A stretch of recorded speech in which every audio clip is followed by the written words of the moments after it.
Since 2002, Dave Roebuck has been farming oysters in Rhode Island.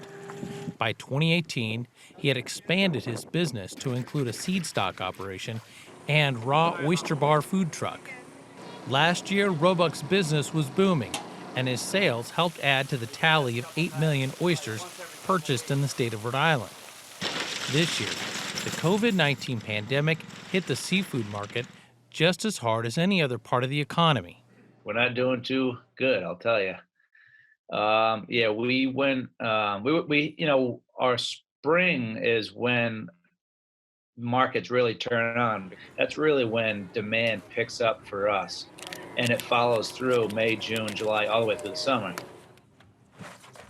Roebuck has a 60,000 oyster stockpile that he holds during the winter to help meet springtime demand.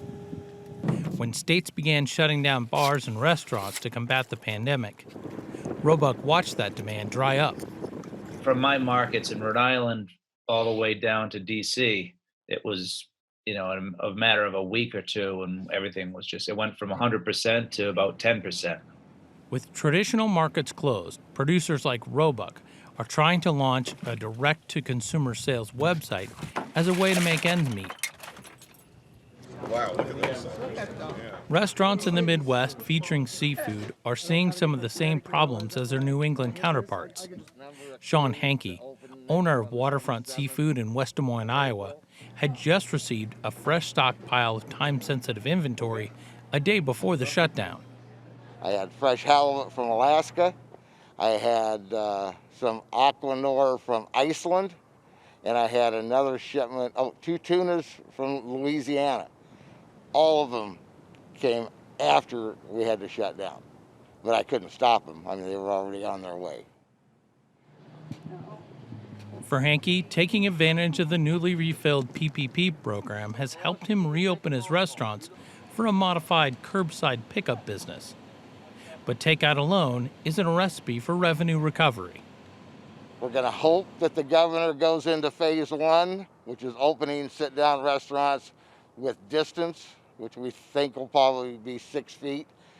And I figure I'll lose about 60% of my seats, but that's still better than all carry-out for us. We need to get reopened fully as quick as possible, but safely.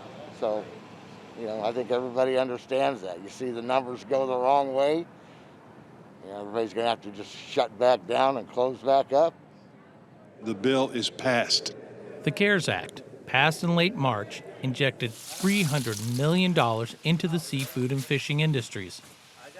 The money will soften some of the blow, but Hankey and Roebuck will have to wait and see how much it will offset their lost sales. For Market to Market, I'm John Torpy.